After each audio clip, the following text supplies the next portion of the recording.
All right. Welcome back to Eyes Open Media. Hope you guys are doing well. Prophet John here. Okay, so let's go through what's going on with Kyber Network, and I've been talking about Kyber for a while. Called the buy signal on this way down here when it got on Coinbase. We were putting in the buys in this area right here around that 50 mark, all the way down to that 30 mark.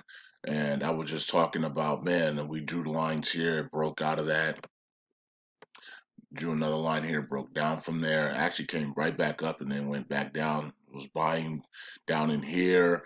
I've been buying all the way. So I've been buying little by little. Maybe I should have bought a lot more. And I'm thinking to myself now, maybe I should at least doubled what I bought. So it's the same thing for Tather. I should have got a lot more Tather. I took advantage. I didn't take advantage of Tather. I talked about it a lot and I didn't back it up with action, right? I have my Tather. I'm in the game. But man, the way I talked about Tather, you would have thought that I would have 100,000 Tather coins, at least, maybe 1,000,000 Tather coins, right?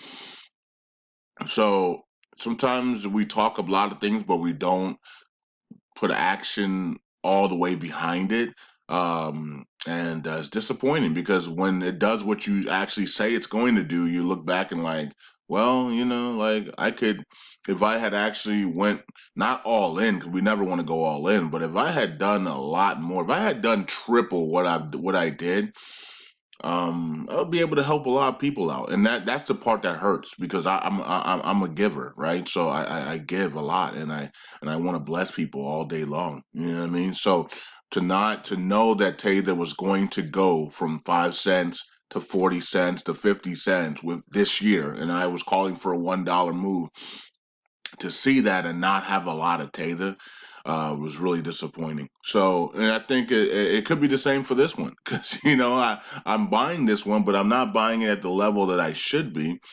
And but I'm not going to make that mistake with Tather Fuel. And so I've loaded up Tather Fuel, and I'll continue to buy Tather Fuel, and I'm not gonna miss out on that one. Okay, and when that one hits 10 cents, I will cut a check to one of my family members or one of my close friends. I gotta take care of my friends, right? Because I've been taking care of everybody else, which is notable because everybody else has been taking care of me, right? So the strangers have been supporting me. People that I don't know have been supporting Currency 365. Not my family. My family hasn't been supporting me. Currency 365.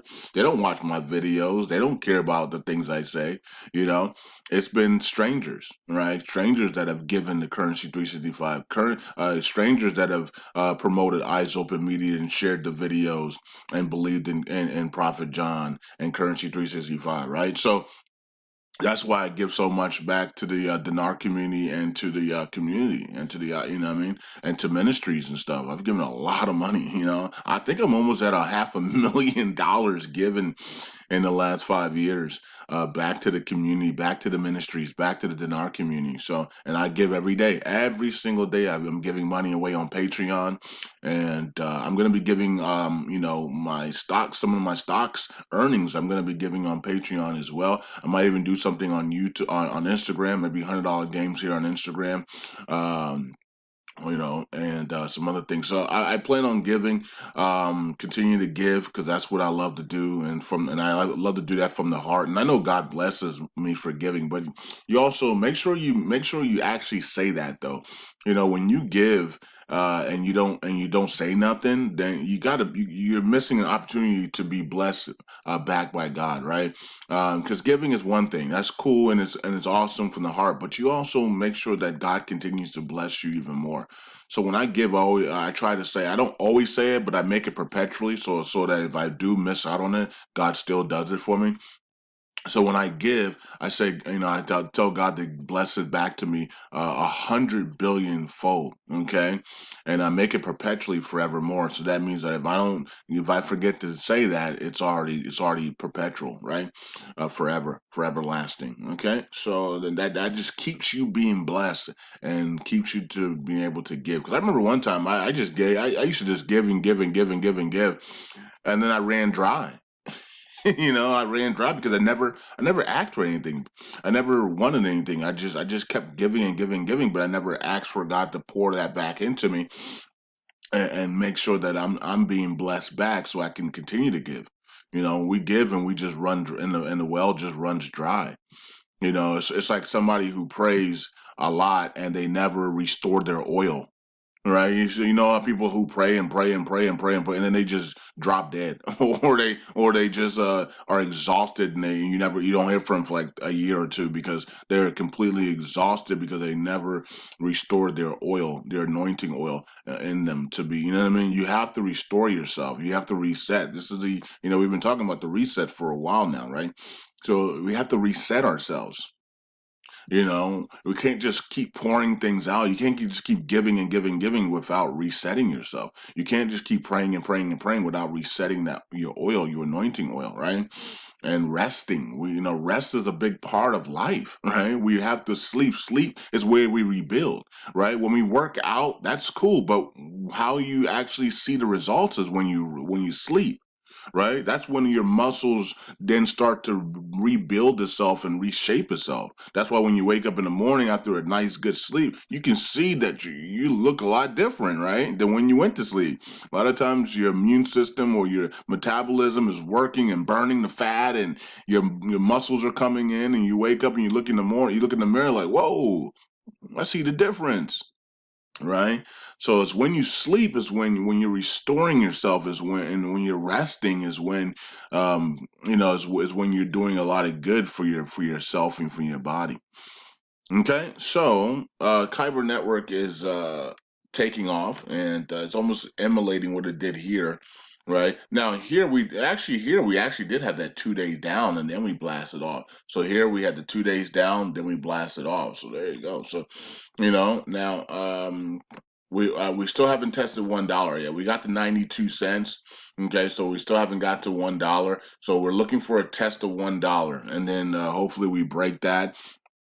We're running out of time, right? Because in my opinion, things are kind of overbought, for the stock market, and but that doesn't mean that the markets I think are going to pull back today, right? Today should be a red day in the markets, at least in the beginning. It might end up green, but in the beginning, the markets are going to pull back. This is going to give the bulls some chances to get a rest a little bit there, and then maybe the feds will step in and start pumping, and then the bulls will probably close it strong. I don't know.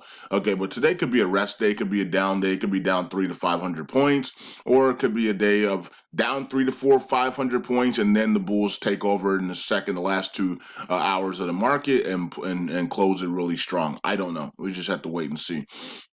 Okay, but I think that the cryptos need to run now. I think it's a good time for the altcoins to run now. It's a good time for Bitcoin to hit 11,000 now. Okay, because we don't know what's coming in the next week or two or three, right? I mean, we don't know. They have plans to continue to do a whole bunch of different things, and it could affect the market. So when you have an opportunity to run now, you might as well take it. So Kyber is running down. The Kyber community are running down, and a lot of people loaded up here, and you can see how long we waited. So, a lot of people who loaded up here, let's say somebody loaded up 100,000 here, right? And so now they probably have some 30,000 laying around, 40,000 laying around. Good time to start doing market buys and just shoot this thing straight up into the $1 plus, right? And the good thing about cryptocurrency is that you can easily convert them into another coin, right? You don't have to put in a bid order or a limit order or market like you don't have to do that on some of these exchanges or some of these platforms on these wallets. You can just go to exchange and boom, you exchange it. You can convert them. Even on Coinbase, they got a converter on there where you don't have to put anything in. You just convert the coins, right? You just select all and boom, it converts into another coin, right? So you don't have to, they'll do all that for you, right? So that's the good thing. I don't stocks, you have to, you can do market buys, limit, and things like that. But cryptos, once this thing goes all the way up, and you can just put market buys, market buys, market buys, and send this thing into that 3 to 5, $6 area, and then convert it into another coin at the top. right? Another like a cheap coin. Like you can take this to $3 to $6 by doing market buys, and then you can convert this at the top to like Tezos, or you can convert it into something that's down the day, or Ripple or Stellar, right? So that so that's so that's the good thing about cryptos. You can manipulate this thing like crazy. People who have money could literally do $1 million market buy here, send it to $3, and then right at the top convert it into Ripple, right? So you don't have to watch it come down or anything. You could just bam, convert it into Ripple, and then you're in Ripple, or you're in Tezos here at 290, right? So it's that easy to move this one, especially this one. This one's really easy to move, because it only has like 180 million coins in circulation. So anyway, so we're moving now, and this one did a 3 day move big, so we're in day two. Maybe we got one more day coming. Maybe we'll actually test, maybe break that $1 for a second, and then come back. I don't know, and then try to maybe rest for a little bit, and then go, and then finally break that $1, or maybe we're just gonna go right through that $1, and go crazy on this next candle. I don't know. I don't know how it's gonna play out. But yeah, congrats to the Bulls here. We've been buying this one since the 40s and 50s and 60s and 70s. So this one's doing well. It's one of the coins that I said this is the one, right? So it's the one for me. When I saw it, I said this is the one. And when I say that, these coins usually do really well. So we'll see. We'll see which way it goes. We'll see how it goes. And I did a video on Tron, and Tron's been pulling back. And I saw that Mario, or is his name Mario or Maurice? I can't remember. But he did a video on that. Actually, he was in a live chat, and he picked Tron as a coin that's going to come back down significantly and then shoot up to about 15,000%. So, so I'm watching Tron closely, because he was talking. He gave us the point where it was going to pull back to, and which is a significant drop from where it's at right now. Um, but uh, but then it's going to go. He said it's going to go about 15,000% from there. So I'm going to watch it. I'm going to see if he's actually right on that one, on Tron. So yeah. But anyways, that's it. That's all I have. Peace out. God bless, and congrats to the Bulls on Kyber Network. This is a no brainer here, but we're going to see if we can break $1, and get up to that $3 to $6 area, and good place to take some profits there, and maybe, or not even take profits, just convert it into another coin. You can do that on Coinbase and other exchanges as well. Just convert it into another exchange, so you don't have to pay any taxes. Crypto to crypto, you don't have to pay any taxes. Remember that. Okay. Anyways, that's it. Peace out. God bless. See you guys later. Eyes open.